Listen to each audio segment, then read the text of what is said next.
Au nom du Père et du Fils et du Saint-Esprit, Amen. Une grande joie de pouvoir être là avec toi en ce jour où nous célébrons Saint Paul, la conversion de Saint Paul. Nous sommes le 25 janvier, lundi 25 janvier, nous célébrons la conversion de Saint Paul. Et on va déjà plonger dans la parole de Dieu parce que cette parole aussi qui a la puissance de transformer nos vies et vraiment de nous donner, communiquer la grâce du Saint-Esprit, nous donner la force. Et vraiment nous demandons l'Esprit Saint qu'il vienne sur nous pour nous conduire de ce moment et aussi que la Vierge Marie intercède pour nous, spécialement en ce temps où nous préparons la consécration pour la Vierge Marie. Et aujourd'hui, la première lecture, c'est Actes des Apôtres, chapitre 22, versets 3 à 16. Je suis juif, né à Tars, en Cilicie. J'ai cependant été élevé ici, dans cette ville, et c'est au pied de Gamaliel que j'ai été formé à l'exacte observance de la loi de nos pères, et j'étais rempli du zèle de Dieu, comme vous l'êtes tous aujourd'hui. J'ai persécuté à mort cette voie, chargeant des chaînes et jetant en prison hommes et femmes, comme les grands prêtres m'en est témoin, ainsi que tous les collèges des anciens.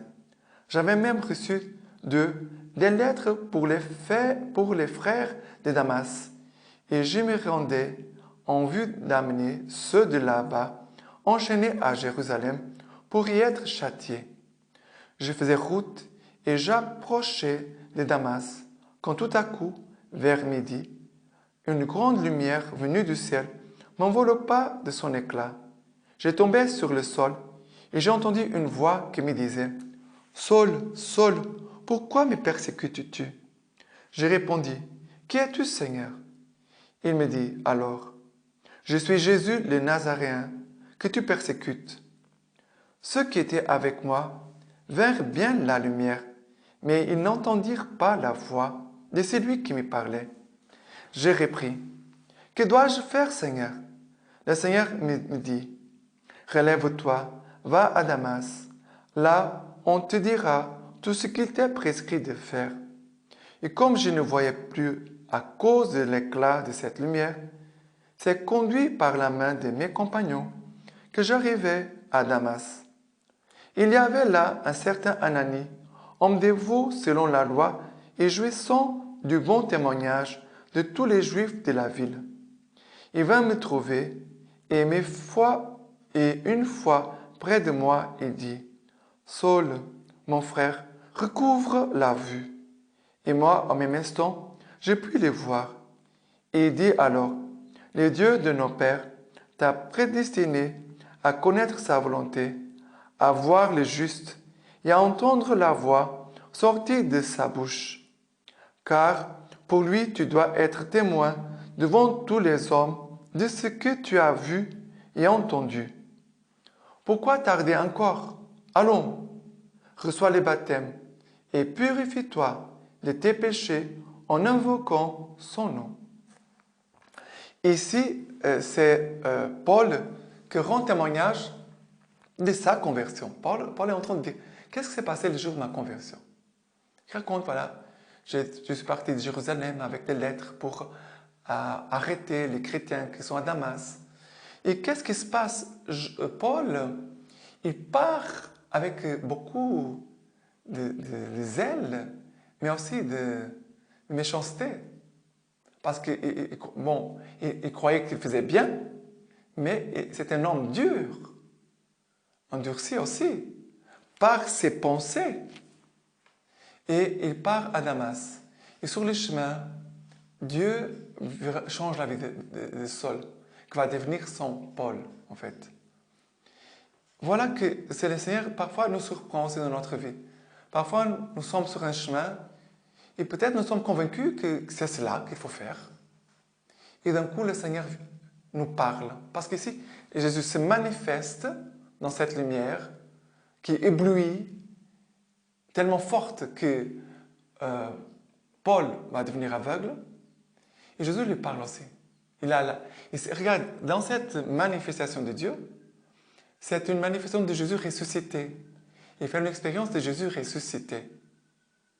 Et c'est à partir de cette expérience de Jésus ressuscité que va naître Saint Paul. Et qu'après, il pourra être au service du Seigneur dans toutes les difficultés qu'il va trouver, tous les obstacles, les prisons. Paul va être mis en prison, Paul va être battu, lapidé. Mais d'où vient la force de Paul pour la mission et pour endurer sa mission et ne pas s'arrêter? Vient de cette expérience de Jésus ressuscité. Mais regarde, cette expérience de Jésus ressuscité, elle se fait aussi dans la petitesse. Parce que Paul, il ne voit pas, il est aveugle, il ne peut rien faire. Maintenant, le puissant Saul va se faire conduire par ses soldats. Et parfois, Dieu, dans notre vie, il fait comme ça. On marche, on court, et d'un coup, on tombe par terre comme Paul. Après, on doit écouter le Seigneur. On doit se laisser conduire par un autre, on pourrait dire par notre accompagnateur spirituel. Et après, on voit aussi Ananie. Ananie, c'est l'image aussi de l'Église qui accueille les pécheurs, qui va leur imposer les mains, qui va le permettre de vivre le baptême, de recouvrer la vue, récupérer sa vue. Parce qu'ici, c'est vraiment un changement dans l'âme de Paul qui s'est produit. C'est un changement intérieur. Ce n'est pas seulement les yeux qui maintenant voient, c'est l'âme aussi qui voit. Et après, il va dire, reçois le baptême, purifie-toi de tes péchés en invoquant le nom du Seigneur. Voilà, Paul vit vraiment un moment d'illumination. On ne dit pas conversion parce qu'il croyait déjà au Dieu d'Israël. Oui, mais maintenant, il fait une expérience de Jésus-Christ et aussi de son Église. Une expérience de Jésus vivant, ressuscité. Une expérience de l'Église à travers Ananie. Il fait une expérience de l'Esprit Saint qui l'enveloppe. Voilà. Et il fait l'expérience vraiment de l'amour de Dieu qui vraiment vient changer toute sa vie. Et en même temps, il fait une expérience que le Seigneur, c'est lui maintenant qui va donner des ordres. Désormais, ta vie, ce n'est pas toi qui la conduis, c'est moi qui conduis ta vie. Une expérience d'obéissance aussi que Paul fait. Une expérience d'obéissance de Jésus vivant, l'Esprit Saint aussi de l'Église. Voilà, tellement riche. Maintenant, les psaumes d'aujourd'hui, c'est le psaume 116. 116, 117, 116, verset 1-2. Louez le Seigneur tous les peuples, fêtez-les tous les pays. Fort est son amour pour nous, pour toujours sa vérité. Vraiment, c'est cette expérience de Paul. Fort est son amour pour moi, pour toujours sa vérité. Maintenant, Paul, il est maintenant dans la vérité en pleine, dans la vérité entière. Maintenant, ce n'est pas que Paul était vraiment dans le mensonge, mais il n'était pas dans la plénitude de la vérité et de la lumière. Et il fait cette expérience de l'amour. Voilà. Comme cet amour que nous avons besoin, nous tous. Parce que s'il nous manque l'amour de Dieu, tu ne peux rien faire. Parce que notre vie, elle a du sens à partir de l'amour de Dieu. C'est l'amour de Dieu qui me donne la force, qui me ranime, qui m'encourage et qui me fait vraiment vivre ma vocation. Si ce n'est pas l'amour de Christ, et tout ce que je vis aussi par amour pour le Christ, l'amour de Christ pour moi, c'est mon amour pour le Christ, je n'aurais pas de force. Ok? Et maintenant, l'évangile d'aujourd'hui, c'est Marc chapitre 1er, versets 14 à 20. Marc chapitre 1er, Marc chapitre 16, versets 15 à 18. Marc chapitre 16, versets 15 à 18. Et il leur dit, allez dans le monde entier, proclamez l'évangile à toute la création. Celui qui croira et sera baptisé sera sauvé. Celui qui ne croira pas sera condamné. Et voici les signes qui accompagneront ceux qui auront cru. En mon nom, ils chasseront les démons. Ils parleront en langue nouvelle. Ils saisiront des serpents. Et s'ils boivent quelque poison mortel, il ne leur fera pas de mal. Ils imposeront les mains aux infirmes et ceux-ci seront guéris. Voilà ici l'ordre que Jésus va donner avant de monter au ciel. Jésus dit, allez dans le monde entier, proclamez l'évangile à toute la création. Jésus, regarde, c'est pour nous tous, c'est pour tous les chrétiens. Hein? Jésus dit ça pour nous tous les chrétiens. Allez dans le monde entier, proclamer l'évangile dans toute la création. Maintenant, il faut adapter. Le monde entier, c'est quoi? Peut-être c'est ta famille, ton quartier, ton lieu de travail, tes amis. Voilà, il faut voir à quoi concerne ce monde entier. Mais tu dois dire au Seigneur, Seigneur, donne-moi la force, donne-moi la grâce de devenir un grand évangélisateur. Donne-moi, Seigneur, la grâce d'être quelqu'un qui évangélise beaucoup d'âmes. Pour beaucoup d'âmes puissent être sauvées, pour beaucoup d'âmes puissent trouver l'amour de leur vie, c'est Jésus-Christ. Il y a aussi proclamer l'évangile à toute la création, il va dire. Après, il va dire que celui qui croit sera sauvé, que celui qui ne croit pas sera condamné. Et après, Jésus va aussi dire quels sont les signes qui vont accompagner ses disciples. Ça veut dire ceux qui vont annoncer Jésus-Christ, qui vont évangéliser. Jésus dit, il a des signes qui vont accompagner l'annonce de la parole. Jésus ici, il dit, en mon nom, ils chasseront les démons, ils parleront en nouvelle langue, ils saisiront des serpents, ils boiront, et s'ils boivent quelque poison mortel, ne leur fera pas de mal. Ils imposeront les mains aux infirmes et ceux-ci seront guéris.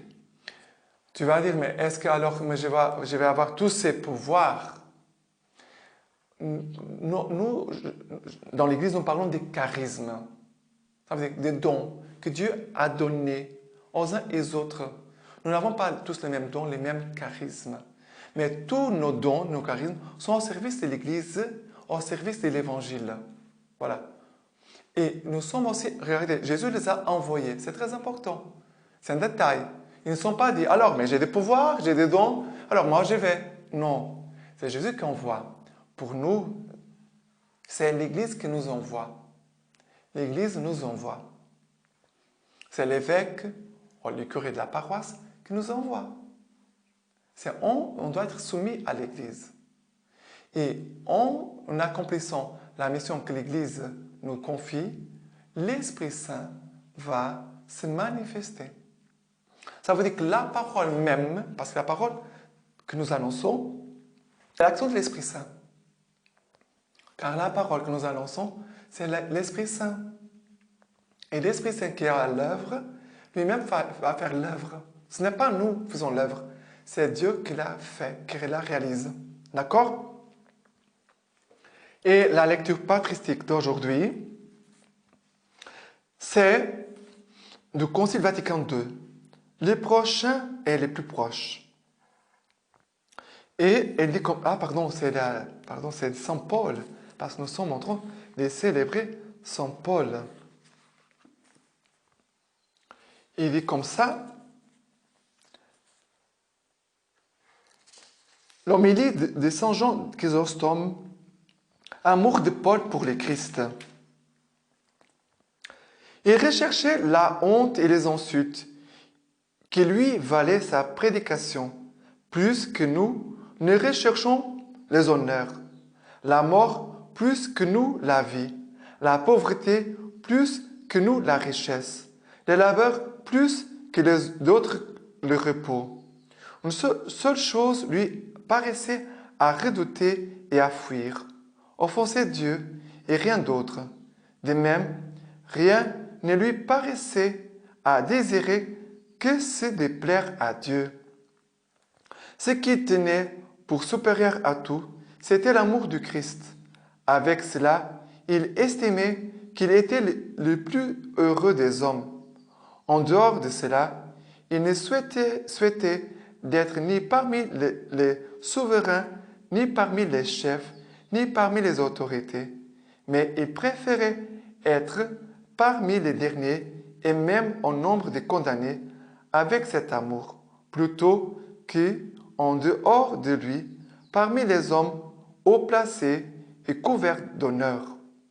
Voilà la lecture patristique d'aujourd'hui pour cette fête de la conversion de Saint Paul. Et pour le livre de traité de la vraie dévotion à la Sainte Vierge Marie de Saint-Louis Grignon de Montfort, nous sommes au numéro 141 jusqu'au 150. Ok? Voici quelques passages. Voilà. Le 142. Dieu, voyant que nous sommes indignes de recevoir ses grâces immédiatement de sa main, dit à Saint Bernard, il les donne à Marie afin que nous ayons par elle tout ce qu'il veut nous donner. Et il trouve aussi sa gloire à recevoir par les mains de Marie la reconnaissance, le respect et l'amour que nous lui devons pour ses bienfaits. On se reconnaît indigne et incapable d'approcher de sa majesté infinie par soi-même. C'est pourquoi on se sert de l'intercession de la très sainte Vierge. 143. Dieu résiste aux superbes et donne sa grâce aux humbles. Si vous vous abaissez, vous croyant indigne de paraître devant lui et de vous approcher de lui, il descend et s'abaisse pour venir à vous, pour se plaire en vous et pour vous élever malgré vous. Oh, qu'il aime l'humilité du cœur! C'est à cette humilité qu'engage cette pratique de dévotion. 144. Cette dévotion nous procure des bons offices de la Sainte Vierge. Le troisième motif, la très Sainte Vierge, qui est une mère de douceur et de miséricorde, et qui ne se lasse jamais vaincre en amour et en libéralité, voyant qu'on se donne tout entier à elle pour l'honorer et la servir, en se dépouillant de ce qu'on a de plus cher pour l'orner, se donne aussi tout entière et d'une manière ineffable à celui qui lui donne tout. Elle le fait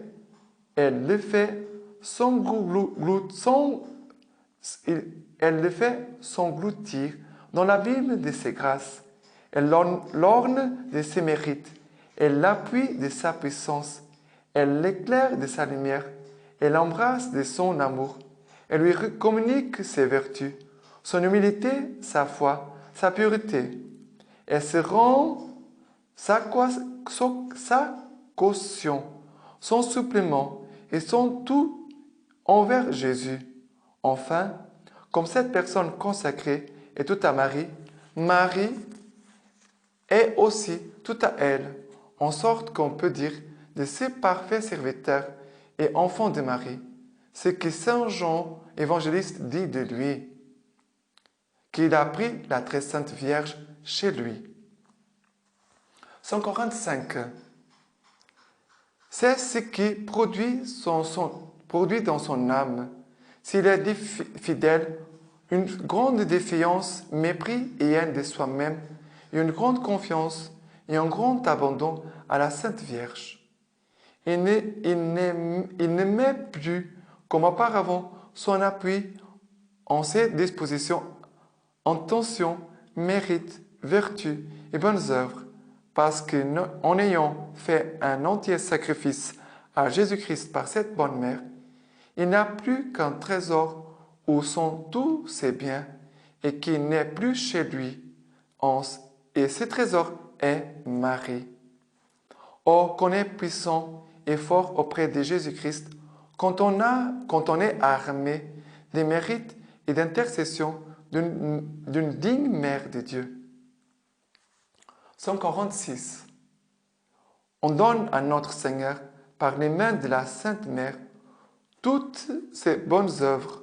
Cette bonne maîtresse les purifie, les embellit et les fait accepter de son Fils. Première, elle les purifie de toute la souillure de l'amour-propre et de la tâche imperceptible à la créature qui s'y glisse insensiblement dans les meilleures actions. Deuxième, elle les embellit en les ornant des mérites et vertus.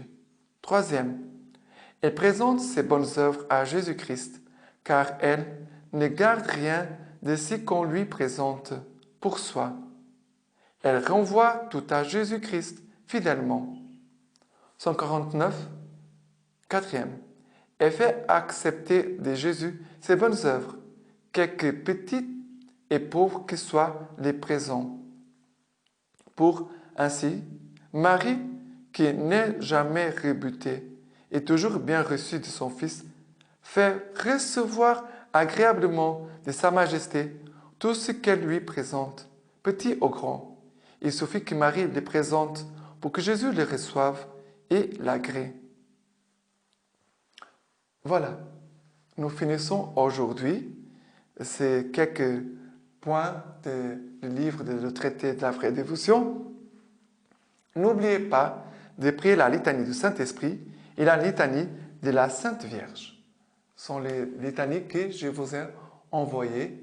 Voilà, et il faut ouvrir l'archive. Et là, vous avez toutes les prières. OK? Et que le Seigneur puissant vous bénisse et vous garde par l'intercession de la Vierge Marie, lui qui est Père, Fils et Saint-Esprit. Amen.